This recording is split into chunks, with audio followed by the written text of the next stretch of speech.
Umuezunu Aguleri Unity Carnival bụ mmemme na-eji achọ Anambra steeti mma ma bụrụkwanụ mmemme na-achịkọba iji wee weta udo ịfụnanya na ịdịkọ n'otu nyere ndị nọ n'obodo dị iche iche ejikwa eme ndị mmadụ bụ ndị Umuezunu n'obodo gbara ha gburugburu obi ụtọ bụ ndị latara ka emerube mmemme ekeresimesi na afọ ọhụrụ ma ndị si ebe dị iche iche wee bịa ya bụ mmemme bụ nke eji ime ngagharị n'obodo wee malite emechasịrị gaa n'ama Obugad bụ ebe a nọkwara wee tie egwu omenala dị iche iche gbaa mgba mmọnwụ ijele na mmọnwụ ịzaga gbakwara na ya bụ mmemme. David Ndife bụ onye nta akụkọ anyị wetara anyị akụkọ. N'okwu nnabata ya onye chịkọbara ya bụ ihe ma bụkwa onye isi ndị Umuezunu World Forum nakwa onye deputy chairman nke National Youth Council nke Nigeria Honorable Innocent Nduanya kwuru na ya bụ mbọ a na-agba iwechinata udo na ịdịkọ n'otu n'etiti ndị otu ya bụ nke apụtawanye ihe. Honorable Nduanya onye kwuru nke a na ama Umuezunu dị n'Enugu Aguleri mgbe a na-eme agba nke abụọ nke Unity Carnival nke Umuezunu World Forum na Chikoba kwuru na ya bụ ihe bụ nke a na-eme iji wee weta agamniru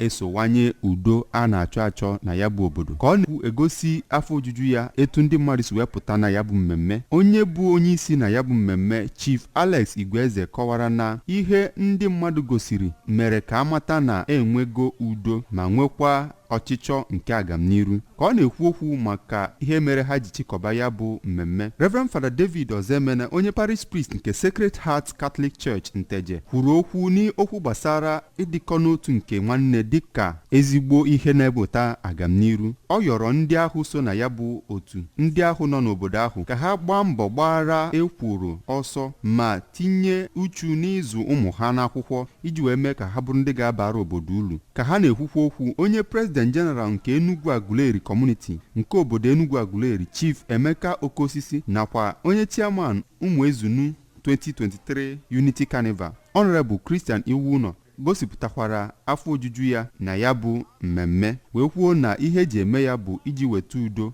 na ịdịkọ n'otu na ya bụ obodo. O kpekwara ekpere ka ndị bịara ya bụ mmemme nwekwa ike laghachi ebe ha si bịa. Ụfọdụ ndị eji okwu agba izu bịara ya bụ mmemme gụnyere onye eze ọdịnala nke Enugu otu Aguleri Igwe Emmanuel Ejiofọ, Chief Obi Nnatuanya, Chief Lawrence Ejike, Chief Ugwu Nduanya nakwa chairman nke Umuezunu Youth Honorable Ejike Belugo.